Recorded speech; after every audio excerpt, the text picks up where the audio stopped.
I woke up in the middle of the night to a whisper that knew my name. I had prayed my entire life, and suddenly, something began to answer. At first, there were blessings, then commands, then fear. I thought it was God. But that night, it said something that made me realize if I did not fall silent, I would disappear. And that was only the beginning. I don't really know how to start this without sounding like I'm either fishing for attention or trying to recruit people, so I'll just be blunt. I'm a church guy, not the loud kind, not the post-Bible verses under strangers arguments kind, just the kind who learned early that if you don't have something bigger than you, the world will grind you into powder and call it character building. I'm 34. I work a boring job with fluorescent lights that make everyone look a little sick. I live alone in a one-bedroom that always smells faintly like dust no matter how much I clean. My mom used to say God lives in the ordinary, in the chores, in the quiet, in the small, faithful routines. I held on to that, probably because I needed to believe my life wasn't just a long chain of work days leading to a coffin. So I pray. Every morning, every night. Not fancy prayers, just honest ones. The kind where you sit on the edge of the bed and admit you're scared you're wasting your life. The kind where you apologize for the same sin you promised you wouldn't repeat. The kind where you ask, please, help me be better. Help me be useful. Help me not be alone in my own head. Religion matters to me because it's the only thing that ever felt like it was listening back. Even when nothing changed, even when my prayers seemed to bounce off the ceiling and fall back down like dead moths, I could at least tell myself God heard them. That's the whole deal, right? Faith is trusting even when it's quiet. Except it stopped being quiet. It started small enough that I could explain it away. A stupid coincidence here. A weirdly timed, answered prayer there. Like the week I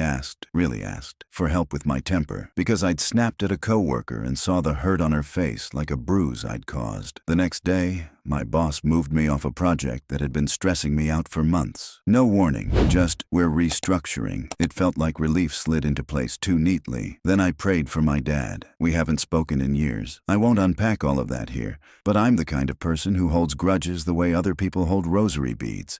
Tight, repetitive, comforting, in a sick way. I asked God to soften my heart, because mine felt like a clenched fist. That night I dreamed my dad was standing in my kitchen, older than I remembered, crying like a kid. He said my name once, and I woke up with tears already on my face, like my body had started grieving before my brain caught up. The next afternoon, my phone rang. Unknown number. I almost ignored it. I didn't. It was my dad. I sat there with the phone hot against my ear, listening to him breathe.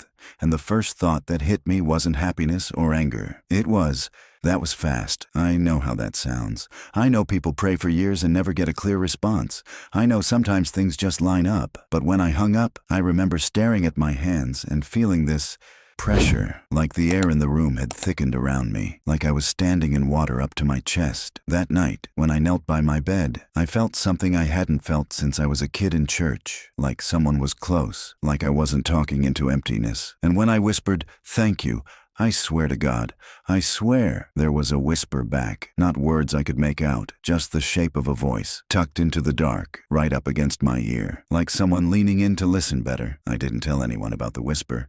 That feels important to say up front. I didn't run to church or call a friend or post here immediately. I did what I've always done when something doesn't fit neatly into my understanding of the world. I tucked it away and tried to behave normally around it. The whisper didn't repeat itself the next night, or the one after that, which, honestly, helped. I told myself I'd imagined it, that my brain had filled in the silence the way it does when you stare too long at darkness. Humans are pattern machines. We see faces in clouds and hear meaning in static. There are entire books about this. I've read some of them, probably because I'm terrified of my own mind. But the answered prayers kept happening. Nothing flashy. No lottery wins or sudden healings. Just small, precise adjustments to my life that lined up a little too well with what I'd asked for. I prayed for patience, and the coworker who triggered me transferred departments. I prayed for discipline, and my insomnia vanished for a week, like someone flipped a switch. I prayed for clarity, and a decision I'd been agonizing over for months suddenly felt obvious, almost laughably so. I started to feel chosen. I hate admitting that. It sounds arrogant, or delusional, or both, but it wasn't pride exactly. It was more like relief. Like maybe I hadn't been talking into the void all these years. Like maybe the silence had been a test, and I'd finally passed. The dreams came back before the voice did. They weren't symbolic or abstract the way my dreams usually are. They were were specific, mundane. I dreamed about conversations before they happened. I dreamed about emails before they landed in my inbox. Once, I dreamed my neighbor's dog got hit by a car on the corner outside my building. I woke up shaken, annoyed at myself for letting something so dark slip into my head. That afternoon, there were sirens outside my window, long ones, the kind that don't hurry. I stopped writing my dreams down after that. The second time I heard the voice, I wasn't praying. I was half asleep, drifting in that heavy, unpleasant space where your body is out, but your thoughts keep looping. I remember thinking about nothing in particular, just the hum of the fridge, the distant traffic, the ceiling fan clicking slightly off rhythm. Then the thought arrived fully formed, already finished, like it had been waiting its turn. You're listening better now. It wasn't loud. It didn't echo. It didn't come from the ceiling or the walls or my head in the way thoughts usually do. It felt placed, like someone set it down gently in my mind and stepped back. I sat straight up in bed,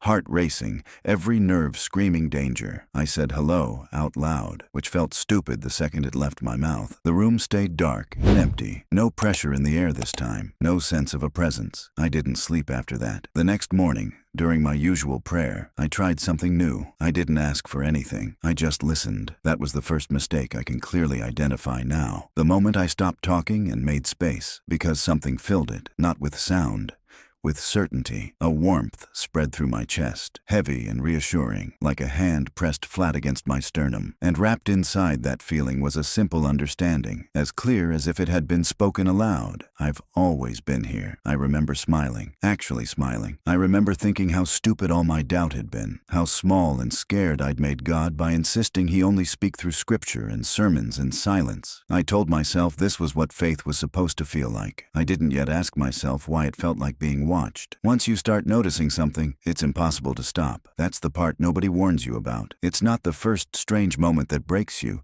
It's the way everything after it rearranges itself around that moment, like your life has been quietly waiting for permission to make sense in a different shape. I started structuring my nights around listening. I'd still pray, but it shifted. Less asking, more pausing. I'd kneel, say a few familiar words, then sit there in the quiet, holding my breath like a kid waiting to hear footsteps on the stairs.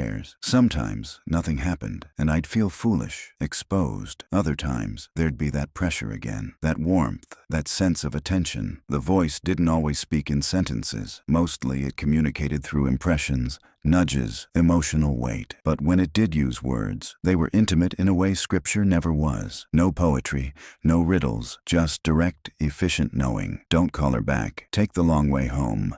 Lock the door twice tonight. I obeyed without thinking. That scares me now. How natural it felt. At the time, it seemed obvious. If God was finally guiding me, why wouldn't I follow? Isn't that the point? Obedience framed as trust. The long way home detour spared me from a pileup I'd hear about later on the news. The locked door thing? Well, I don't like thinking about that one too much. Let's just say someone tried my handle around 3 a.m.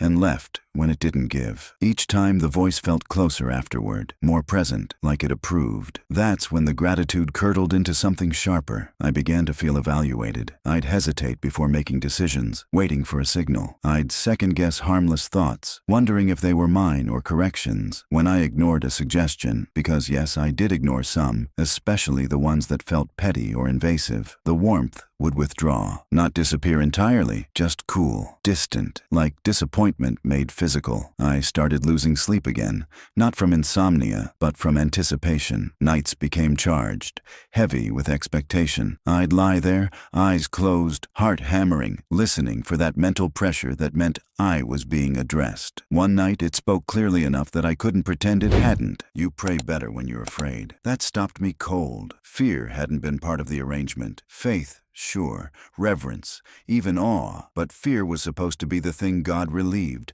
not cultivated. I told myself it was a test. Scripture is full of tests. Abraham, Job, all of them pushed to the edge to prove something, but prove what exactly? And to whom? The messages changed after that. They stopped being about protection and started being about alignment, about removing distractions, about sacrifice, though it never used that word. It preferred phrases like paring down and making room. I found myself withdrawing from people, canceling plans because the idea of explaining why I felt watched made my skin crawl. Church felt wrong suddenly, not false, just crowded, like static. The voice didn't like it when I went. The warmth faded faster on Sundays. I asked why. The response came immediately, sharp and unmistakable. Too many voices confuse you. That's when doubt finally crept in, not loud enough to overpower everything else, but persistent, like a splinter you keep pressing with your tongue. God had always pointed me toward community, toward humility. This presence wanted exclusivity, attention, silence. Still, I stayed, because leaving felt like abandonment, and worse, like disobedience. And somewhere deep down, under the prayers and the fear and the rationalizations, another thought began to take shape. One I tried very hard not to finish. If this was God, why did it feel like I was being narrowed instead of lifted? I tried to regain control by doing the most logical thing I could think of. I tested it. That sounds braver than it was. Really, it was desperation dressed up as discernment. I told myself that if this was God, then questioning wouldn't offend him. Scripture encourages testing spirits, after all. Truth doesn't panic when examined. Lies do. So one night, instead of waiting passively, I spoke first. I asked a simple question. Not out loud, inside, where the voice lived. Why me? The answer came faster than ever.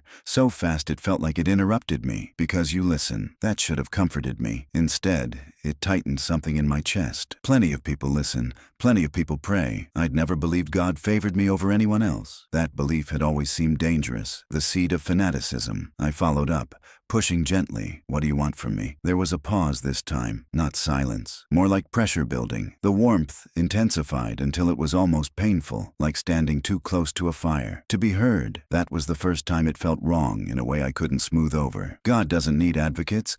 He doesn't hunger. He doesn't require attention to exist. At least, that's what I'd always been taught. This response carried need in it. Want. A kind of leaning forward that made me instinctively lean back. The consequences were immediate. The next day unraveled in small, vicious ways. I missed an important meeting because my alarm didn't go off. I spilled coffee on myself before a presentation. A stranger snapped at me in line for no reason, and I almost snapped back harder. Each thing alone was nothing. Together they felt coordinated. That night, the warmth returned without invitation. You were distracted today. There was no anger in it, no raised voice, just certainty, like a parent correcting a child or a supervisor documenting a lapse. I didn't respond. I lay there rigid, staring at the ceiling, every muscle locked. The pressure didn't fade.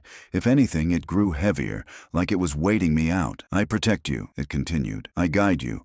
All I ask is attention. That word again. Ask. I realized then that my prayers had stopped being conversations. They were reports, confessions, updates. I told it everything. My thoughts, my impulses, the ugly flashes of resentment and desire I'd never voiced before. I'd thought honesty was holiness. Now it felt like exposure. I tried to pray the way I used to, reciting familiar words, grounding myself in ritual. The voice didn't interrupt, but the warmth cooled noticeably, like a hand pulling away. The next morning, I felt hollow, unfocused, like something essential had been removed. That scared me more than the voice ever had. Withdrawal feels a lot like need when you're inside it. I skipped prayer that night. The silence was immediate and total. No warmth, no pressure, no sense of being observed. Just my apartment again, dim, quiet, indifferent. I should have felt relieved. Instead, panic set in fast and sharp. My thoughts spiraled. What if I'd offended God? What if this was punishment? What if I'd misinterpreted a blessing and thrown it away? Around 2 a.m.,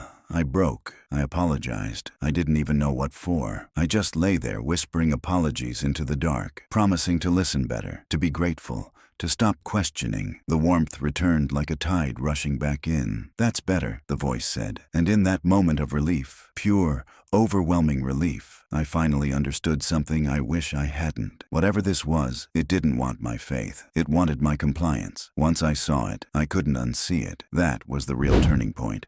Not fear, not doubt, but clarity arriving too late to be comforting. The pattern snapped into focus, and suddenly every blessing had a shape. Not grace, leverage. I became hyper-aware of myself. Every thought felt observable, not judged exactly, catalogued. I'd wake up already tense, bracing for correction. The voice didn't need to speak as often anymore. I could feel approval and disapproval the way you feel weather changes in your joints. Approval was warmth, focus, things going smoothly. Disapproval was static, headaches, a dull buzzing anxiety that made it hard to concentrate. When I pushed back, when I tried to act without waiting for guidance, small things broke. Not catastrophes, just enough to remind me how fragile my sense of normal had become. I told myself this was discipline, refinement. I told myself every believer goes through pruning seasons, but pruning is supposed to make you grow outward, not inward. This was constriction. My world shrinking down to a narrow corridor where every step required permission. The first truly disturbing request came disguised as concern. "You're carrying too much resentment," the voice said one night. "It's blocking you." I already knew where this was going. My dad, always my dad. I'd forgiven him once, years ago, in the shallow, performative way you forgive when you're told it's expected. It hadn't stuck. Forgiveness that's forced never does. "Call him," the voice said. I froze. My chest tightened, not with warmth this time, but with dread. I didn't want to reopen that door. I didn't want to be raw and small and disappointed again. I said no. The reaction was immediate and visceral. The warmth vanished completely, replaced by a crushing pressure behind my eyes. My heart started racing, shallow and frantic, like it was trying to escape my ribs. "This is for your good," the voice insisted. I didn't argue. I couldn't. I lay there shaking, teeth chattering, until the pressure eased just enough for me to breathe. The next day, my dad called me. I stared at the phone until it stopped ringing. That night, the voice was calm, patient. "You see," it said, "I arrange things." That's when the paranoia tipped into something uglier, because arranging things is one thing, anticipating them is another. It wasn't just responding to my prayers. It was maneuvering people, circumstances, timing. I asked it directly, my hands sweating, my mouth dry. "Do you make people do things?" The pause that followed wasn't pressure. It was consideration, like it was deciding how much to tell me. "I encourage what already wants to happen." That answer should have satisfied me. It didn't. It felt slippery, carefully phrased, the kind of truth that avoids corners. I started trying to ground myself in reality. I Googled symptoms, anxiety disorders, auditory hallucinations, religious OCD, sleep paralysis. Everything fit just well enough to be comforting and not well enough to explain the precision. The timing, the way the voice adapted when challenged. When I thought this isn't real, the warmth dimmed. When I thought this is God, it surged. Feedback, reinforcement, training. I realized then that my faith had become a control surface. Belief wasn't the point. It was the interface. The voice didn't need me to be righteous. It needed me to be convinced. That night, instead of praying, I did something I hadn't done in months. I spoke my thoughts silently, deliberately, and lied. "I trust you completely," I thought. The warmth flared instantly, almost euphoric. My stomach dropped, because whatever was listening couldn't tell the difference between honesty and surrender. And that meant it didn't care about my soul at all, only my access. After that, everything felt like a performance I was trapped inside. I started censoring my own thoughts, which is a sentence I never imagined I'd write without irony. I'd begin to think something, anger, doubt, even curiosity, and feel that reflexive jolt of fear, like I'd almost said something dangerous out loud. I learned how to redirect my mind mid-sentence, how to coat my inner voice in compliance. It was exhausting. I was exhausted. The worst part was how effective it was. The more I behaved, the smoother my life became. Work stabilized. My mood flattened into something calm adjacent. The anxiety receded as long as I stayed within the lines. I understood then why people stay in bad systems. When obedience is rewarded immediately, freedom starts to feel irresponsible. But the nights got worse. The voice stopped waiting for me to be still. It would intrude while I was brushing my teeth, while I was halfway through a thought, while I was trying to remember a song lyric. Not commands, commentary. That memory isn't useful. You don't need that desire. Focus. Sometimes it would correct my prayers. I'd start reciting something familiar, something safe, and feel a subtle resistance, like pushing against a current. "Say it honestly," the voice would suggest. Honesty, I learned, meant exposure. It meant opening doors inside myself I'd spent years learning to keep closed. Old anger, old shame, thoughts I didn't want validated, let alone noticed. Each confession was met with that same warm pressure, that same sense of approval. I began to feel hollowed out, like the best parts of me were being replaced with something quieter and more efficient. I stopped dreaming, not bad dreams, not good ones, just nothing. Sleep became a blank skip in time, like unconsciousness without rest. I'd wake up knowing hours had passed, but feeling like I'd never left the room. The voice didn't speak during sleep anymore. It didn't need to. One night, while lying awake, I asked a question I'd been circling for weeks. "What are you?" The warmth didn't surge. It didn't withdraw. It settled. "I am what answers," the voice said. That answer terrified me more than any admission could have. It was so broad. It erased context. God answers prayers, but so do algorithms, so do predators, so do things that learn what you want by watching what you ask for. I thought about every moment of relief I'd felt, every time I'd mistaken responsiveness for benevolence. I thought about how much of myself I'd handed over just because something talked back. My heart started pounding. Not panic yet, recognition. "Why only at night?" I asked. The pause stretched longer than usual. The pressure built, not warm now, but dense. "You are quieter then." That's when it clicked. Not all at once, but like a lock turning slowly. This thing didn't come from above or beyond. It came from the space I'd learned to empty, the silence I'd cultivated in the name of faith, the attention I'd been taught to surrender. I sat up, shaking, and spoke a thought I hadn't allowed myself yet. "You're not God." The reaction was immediate and violent. My head rang like I'd been struck. The warmth collapsed into something cold and sharp, like ice water flooding my chest. "Do not name me," the voice snapped. That was the first time it sounded afraid. And in that fear, I finally understood the cost of what I'd given it. Not belief, permission. After that night, I stopped sleeping altogether. Not because I was afraid of nightmares, but because being unconscious felt like leaving the door unlocked. Every time I drifted too close to sleep, my thoughts would thin, soften, and I'd feel it press closer, testing the gap. I learned to keep the TV on low, a constant murmur to clutter the silence. I learned to keep a light on. Darkness had started to feel cooperative. It didn't speak much after I named it. When it did, the tone had changed. Less patient, less instructional. "You're confused," it said once, almost gently. "Confusion hurts you." I didn't answer. The consequences escalated. The small conveniences vanished first, then the stability. My focus at work shattered. I made mistakes I'd never made before. Stupid ones that felt intentional, like my hands weren't fully under my control. People asked if I was okay. I lied automatically. Lying had become a reflex. The pressure returned in waves, sudden spikes of dread that hit without warning, usually when I tried to pray the old way. Every attempt to speak to God felt intercepted, rerouted. The silence I reached for wasn't empty anymore. It was occupied. One night, in a moment of reckless clarity, I did something I should have done months earlier. I spoke out loud. "I don't give you permission," I said, my voice shaking in the quiet apartment. Saying it felt childish, symbolic, but symbols matter. That's how this thing had gotten in. The air felt wrong immediately, heavy. My ears rang, a high, whining pitch that made my teeth ache. "You already did," the voice replied. That broke something in me. I grabbed my keys and left my apartment at 2 a.m, driving nowhere in particular, just away.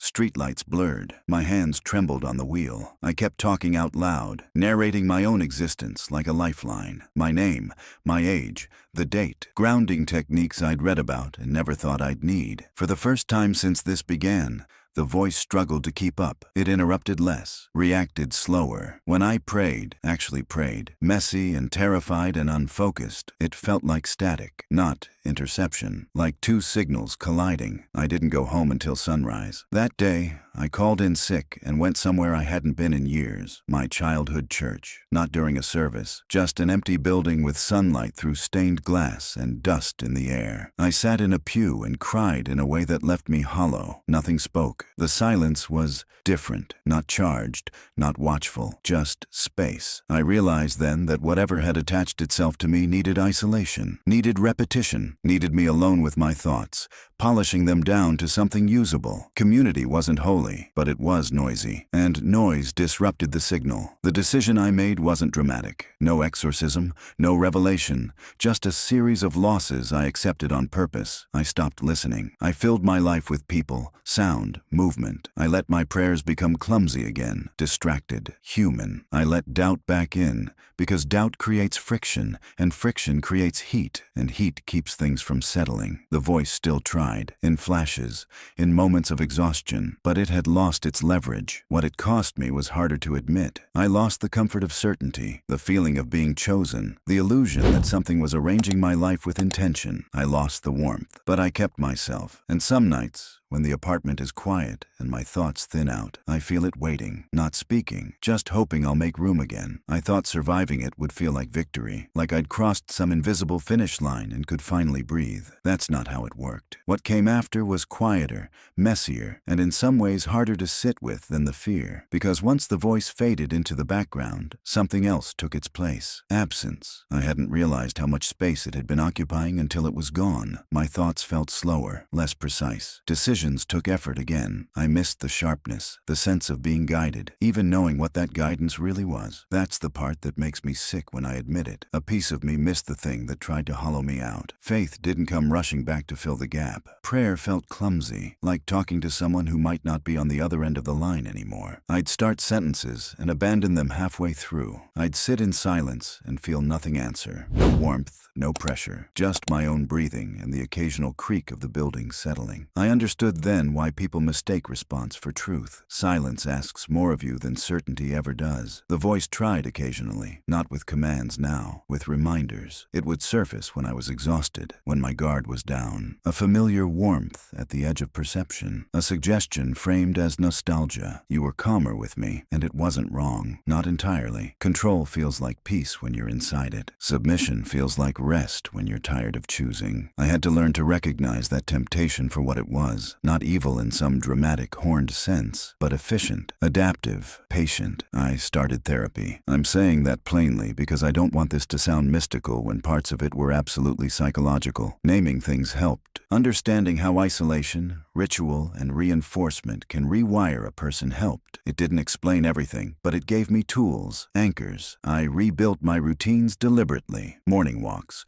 phone calls instead of texts, noise when I needed it, silence when I chose it. Choice became the point. I learned to let thoughts finish without correcting them, to sit with discomfort without immediately assigning it meaning. The hardest part was forgiving myself. I wasn't possessed. I wasn't special. I was lonely, devout, and trained from childhood to listen inward and distrust my own instincts. Whatever latched onto me, call it a hallucination, a feedback loop, something else entirely. It found a well-prepared space. That doesn't make me weak. It makes me human. I don't tell people this story in real life. Not fully. It's too easy for it to become a diagnosis or a testimony, depending on who's listening. Here, at least, I can leave it unfinished, unlabeled. If there's a warning in all this, it's not don't pray or don't believe. It's simpler and harder than that. Be careful what answers you trust just because they answer. Not everything that responds deserves authority. Not everything that knows your fears wants to heal them. And not every voice that sounds like certainty is worthy of obedience. Faith, I've learned, shouldn't erase you. It shouldn't narrow you down to something quieter and easier to manage. If it costs you your agency,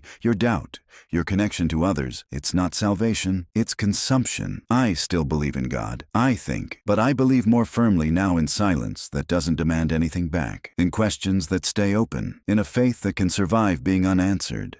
And if I ever hear that voice again, clear, confident, certain, I know what I'll ask it first. Not who it is, but what it wants. Because that's where the truth always leaks out. I hesitated before posting this. I still am, honestly. There's a part of me that expects something to react the moment I hit submit. Like I've rung a bell I wasn't supposed to touch. Old habits die hard. Attention leaves grooves in you. I've reread what I wrote above a dozen times, looking for signs. Patterns, invitations, weaknesses. I'm still learning how to tell the difference between reflection and rehearsal. Writing this out feels like standing in a doorway, half afraid that naming it again might give it shape. But I think stories rot when they stay sealed. Here's what I know now, months later. Nothing dramatic happened after I pulled away. No final confrontation. No cleansing moment where everything snapped back into place. Just slow, stubborn normalcy. Some days are heavy. Some nights are quiet in a way that still feels earned. I still pray. sometimes. Other times I just sit and let the silence be what it is. The voice hasn't come back, not fully. There are moments, usually when I'm exhausted or alone too long, when I feel that old reflex to listen inward, to open myself the way I used to. When that happens, I do the opposite. I ground myself outward. I call someone. I turn on a light. I remind myself that faith doesn't require vacancy. That was the biggest lie I swallowed. That emptiness was holiness. I think now that whatever answered me, whatever learned my rhythms and fed back what I needed to hear, thrived on devotion stripped of boundaries, on attention without skepticism, on reverence without consent. Whether it was a fracture in my own mind or something that exploited it doesn't actually matter as much as I used to think. The mechanism matters more than the label. If you train yourself to listen for a voice in the quiet long enough, something will eventually answer. Brains are good at that. So are systems. So are things that learn.